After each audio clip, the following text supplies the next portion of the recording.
Hello दोस्तों, astro shock prediction में आपका स्वागत है। प्री मार्केट रिपोर्ट मैं प्रस्तुत कर रहा हूँ। सुबह के लगभग 7 बजे है और आज है शुक्रवार, हफ्ते का आखिरी दिन। अगला हफ्ता सबसे इम्पोर्टेंट क्रुशल है दोस्तों, क्योंकि मंथली एक्सपायरी का हफ्ता है, ये आपको ध्यान में रखना है। और आज आखिरी दिन है शुक्रवार हफ्ते का, ये भी इम्पोर्टेंट है क्योंकि हमेशा देखा गया है कि बड़े बड़े मूवमेंट जो होते हैं वो शुक्रवार के दिन होते हैं। सुबह 7 बजे है। देखिए क्या ग्लोबल मार्केट्स क्या है, कौन से लेवल्स इंपॉर्टेंट है और आगे क्या करना है। शुरू करने से पहले डिस्क्लेमर। एज पर डिस्क्लेमर, ये एजुकेशनल चैनल है, एजुकेशनल प्रोग्राम है। इसके तहत जो भी मैं बोल रहा हूँ ये मेरी पर्सनल राय है, मेरी खुद की राय है। आपके प्रॉफिट या लॉस, लाभ या हानि के लिए मैं और मेरा चैनल जिम्मेदार नहीं रहेंगे, रिस्पॉन्सिबल नहीं रहेंगे, ये प्लीज़ नोट करके रखिए। मेरा एस्ट्रो स्टॉक प्रेडिक्शन चैनल केवल और केवल सिर्फ और सिर्फ यूट्यूब पे ही अवेलेबल है, बाकी कहीं भी नहीं, ये भी नोट करके रखिए।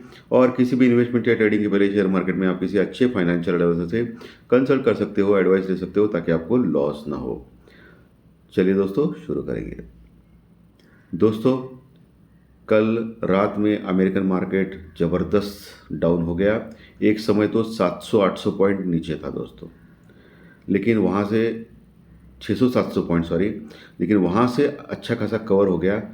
इसके बावजूद भी, कवर होने के बावजूद भी 450 पॉइंट यानी 450 पॉइंट लगभग माइनस में डाउ जोन्स क्लोज हो गए। प्रॉफिट बुकिंग थी क्योंकि पिछले कई दिनों से लगातार स्लोली ऊपर आ रहा था मार्केट, लेकिन एक दिन में ही अच्छी खासी प्रॉफिट बुकिंग हो गई अमेरिकन मार्केट में 450 पॉइंट के लगभग। आज सुबह एशियन मार्केट में जो है वो फ्लैट टू माइनस चल रहे हैं। जापान का मार्केट लगभग 150 पॉइंट माइनस में चल रहा है, 150 पॉइंट माइनस में। कल यूरोपियन मार्केट मिक्स थे, लेकिन ओवरऑल निगेटिव ही थे। आज सुबह यूरोपियन फ्यूचर भी फ्लैट टू निगेटिव है। डाउ फ्यूचर लगभग 10 पॉइंट प्लस में चल रहा है, यानी फ्लैट टू पॉजिटिव चल रहा है डाउ जॉन्स, डाउ फ्यूचर। कल डाउ जॉन्स 450 पॉइंट गिरा था। हमारा गिफ्ट निफ्टी 60 पॉइंट यानी 60 पॉइंट माइनस में दिखा रहा है, यानी गैप डाउन ओपन होने के संकेत आ रहे हैं। अभी तो सबको आदत पड़ी है कि वही 22,800 को लेवल आना और 22,800 उस लेवल से कवर होना और 23,050 तक जाना और फिर नीचे आना। ये स्टैंडर्ड जो ब्रैकेट है वो अभी बरकरार है दोस्तों। तो 60 पॉइंट गैप डाउन ओपन होने के संकेत दे रहा है गिफ्ट निफ्टी। क्रूड ऑयल हल्का सा बढ़ा है, $77 के आसपास पहुंचने की कोशिश कर रहा है। क्रूड ऑयल के ऊपर ध्यान रखना पड़ेगा, ये थोड़ा सा सेंसिटिव इशू है दोस्तों। पुट कॉल रेशो निफ्टी का 0.90 है, ठीक है, ओवरसोल्ड नहीं, ओवरबॉट नहीं है। बैंक निफ्टी का पुट कॉल रेशो भी वही है, लगभग 1 के आसपास है। कल बैंक निफ्टी लगभग 235.230 पॉइंट माइनस में क्लोज हो गया था, 49,330 के आसपास। और निफ्टी 22,910 के आसपास क्लोज हो गया था, लगभग 19 पॉइंट माइनस में क्लोज हो गया था। इंडिया विक्स कल घटा था अच्छी तरह 5% और 15 के नीचे आ गया है, 14.70 के आसपास आ गया है। इंडिया विक्स का घटना अच्छी बात होती है दोस्तों मार्केट में, यानी ओवरऑल जो सेंटिमेंट है फ्लैटिश टाइप दिखाई दे रहा है, यानी फुल्ली टाइम पास के संकेत दे रहा है। लेकिन मैंने कल जैसे कहा था कि आने वाले 2-3 दिनों में, यानी शुक्रवार आज का दिन, सोमवार और मंगलवार, ये 3 दिनों में बड़ा मूवमेंट आने का प्रयास करेगा मार्केट में, किसी एक और। क्योंकि एक तो मंथली एक्सपायरी के दिन चल रहे हैं, अभी अगला हफ्ता मंथली एक्सपायरी का है, मंथली एक्सपायरी के दिन चल रहे हैं। सो कभी भी बड़ा मूवमेंट आ सकता है। और अगले हफ्ते 26 तारीख को महाशिवरात्रि की छुट्टी भी है दोस्तों मार्केट में, यानी हॉलीडे है, मार्केट बंद है वहाँ। और आज है 21, यानी 24 सोमवार, मंगलवार 26, यानी बुधवार के दिन शायद मुझे लगता है कि छुट्टी रहेगी मार्केट को, और 27 को एक्सपायरी है।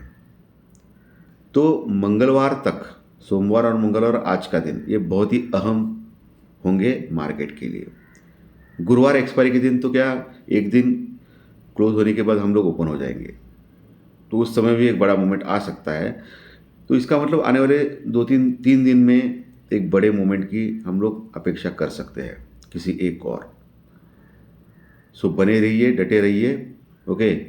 लेकिन कम से कम लॉट में काम करें, प्रॉपर स्टॉप लॉस और प्रॉपर हेजिंग से काम करें।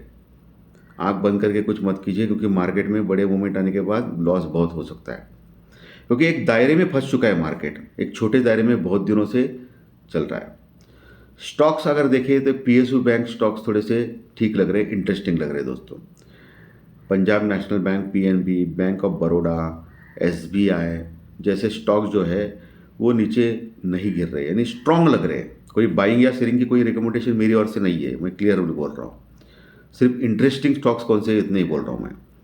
फार्मा स्टॉक्स ऑलरेडी बड़ी गिरावट कर चुके हैं दोस्तों, बहुत सारे फार्मा स्टॉक्स बहुत नीचे गए हैं ऑलरेडी, तो वो भी एक इंटरेस्टिंग लग रहे हैं नीचे से बाउंस बैक करने के, एक ये वो हो सकते हैं, आसार लगा सकते हैं, नज़र आ सकते हैं।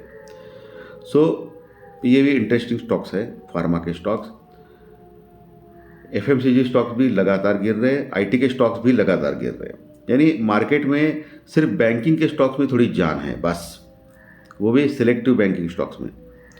बाकी आईटी गिर रहा है, एफएमसीजी गिर रहा है, फार्मा गिर रहा है।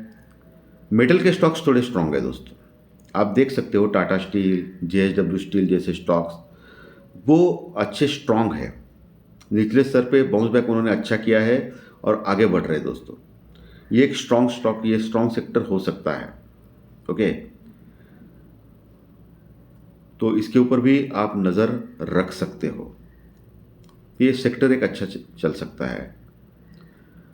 लेकिन मैं फिर से कह रहा हूँ, बाइंग सेलिंग की कोई रिकमेंडेशन नहीं, क्योंकि स्टॉक्स रिकमेंड यूट्यूब पे करना ये गलत बात है, क्योंकि क्या होता है कि इसमें फिर लोग कूद जाते हैं, तो ये गलत है।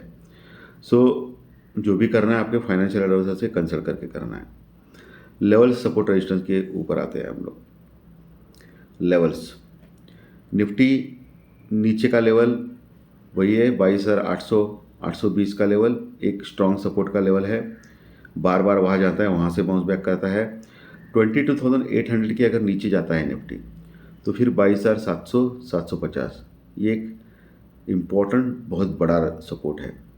22,700 यानी 22,700 के नीचे गया तो पहला पड़ाव 22,500 550 तक जा सकता है, मार्केट बहुत बड़ी तेज गिरावट कर सकता है नीचे की ओर 22,500 तक, ये आपको आज के सत्र में ध्यान में रखना है। ऊपर 23,000 23,050 एक रजिस्टेंस रुकआउट लेवल, आपको घिस घिस के आपको सबको याद रहेगा, यही लेवल मैं बोल रहा हूँ 4-5-6 दिन से। क्या करें, जो दिखता है वही है, जो दिख रहा है वही बोलना पड़ता है ना। और 23,050 के ऊपर अगर निकलता है निफ्टी तो फिर 23,150 200 तक जा सकता है, 220 तक जा सकता है। 23,150 से लेके 23,220 तक ये रजिस्टेंस रुकआउट लेवल है। 23,150 से लेके 150 तक जा सकता है, उसके बाद 23,150 से लेके 220 एक बड़ा रजिस्टेंस रुकआउट है। 23,220 के ऊपर अगर निकलता है तो फिर 23,300 350 तक जा सकता है, उसके ऊपर 23,500 लेवल एक रजिस्टेंस रुकआउट के तौर आ सकते हैं, उभर सकते हैं एज पर जो कॉल राइटिंग की पोजीशन है उसके अनुसार दोस्तों। ये क्लियर कट है एकदम, ये बैंड एकदम बहुत क्लियर कट है। बड़ा मूवमेंट कब होगा, नीचे 22,700 तोड़ेगा तो, और ऊपर का बड़ा मूवमेंट कब होगा, जब ये 23,250 तोड़ेगा तो, ओके। तो फिर 350 500 ये लेवल भी आ सकते हैं बैंक निफ्टी में। वही बैंक निफ्टी जो 49,330 के आसपास क्लोज हो गया था, 49,000 एक मजबूत सपोर्ट, नीचे उसके नीचे 48,800 48,500 48,500 48,800 रॉन्ग स्ट्रॉन्ग सपोर्ट। ऊपर क्या है 49,550 के पास पहला रजिस्टेंस रुकआउट लेवल हो सकता है बैंक निफ्टी में, उसके ऊपर 49,800 और 50,000 बड़ा रजिस्टर। 50,000 के ऊपर अगर निकलता है बैंक निफ्टी तो बड़ी तेजी आ सकती है। आज जो गैप डाउन दिखा रहा है ना दोस्तों गिफ्ट निफ्टी 60 पॉइंट का, सुबह 7 बजे 8 बजे अलग दिखा सकता है, 9 बजे अलग दिखा सकता है, ऊपर हम अलग हो सकते हैं, ये अलग बात है। तो ये गैप डाउन क्यों हो रहा है मालूम है कि एफआई ने फिर से सेलिंग चालू की है। कल फॉरेन इन्वेस्टर ने लगभग 3,300 करोड़ की कैश में सेलिंग की थी, 3,300 करोड़ की, तो बड़ी सेलिंग में फिर से उतर आया है एफआई। और डीआई ने लगभग 3,900 करोड़ की बाइंग की है, 3,900 करोड़ की बाइंग। हमारे डीआई जो है वो कंटिन्यूस बाय कर रहे हैं, मार्केट को गिरने से बचा रहे हैं, लेकिन एफआई कंटिन्यूस सेलिंग में है और रहेगा ऐसा लग रहा है। और उनकी जो लॉन्ग पोजीशन है वही है 15-16% के आसपास, शॉर्ट पोजीशन वही है 80-85% शॉर्ट में है दोस्तों, इंडेक्स में यानी निफ्टी बैंक निफ्टी में। तो आज 60 पॉइंट गैप डाउन हो रहा है। इसका मतलब हम लोग कहीं ओपन हो रहे हैं 22,850 के आसपास। तो ऐसे में 22,800 का लेवल अहम हो सकता है, तो वहाँ देखना है आपको। 22,800 के नीचे अगर फिसलता है, रुकता है प्रिसाइडली 22,780 के नीचे, 22,780 के नीचे, तो फिर 22,700 लेवल आ सकता है। और 22,700 लेवल टूट जाए तो बहुत प्रॉब्लम आएगी। उसके नीचे फिर एक 15-20 मिनट टिकना चाहिए, उतना ही इंपॉर्टेंट है, नहीं तो वहाँ से बाउंस बैक कर सकता है। और गैप डाउन से बैंक निफ्टी भी लगभग 150-200 पॉइंट गैप डाउन ऊपर हो सकता है, यानी 49,000 के आसपास हो सकता है ओपन, 49,100, 49,000 के जो अभी दिख रहा है वो मैं बोल रहा हूँ। 9 बजे अलग, 9:15 बजे अलग, ये गिफ्ट निफ्टी का कोई भरोसा नहीं है दोस्तों। तो दोस्तों आज का सेशन अच्छा लगा तो लाइक दबाइए, कमेंट बॉक्स में कमेंट लिखिए, और जो नए दर्शक पहली बार चैनल देख रहे हैं वो सब्सक्राइब बटन जरूर दबाएं, ताकि आपको आने वाले सभी वीडियो इसी चैनल के ऊपर सिर्फ और सिर्फ यूट्यूब के ऊपर जरूर देखने मिले। धन्यवाद, फिर मिलेंगे ज्योतिष शास्त्र परीक्षण कार्यक्रम में। Thank you very much.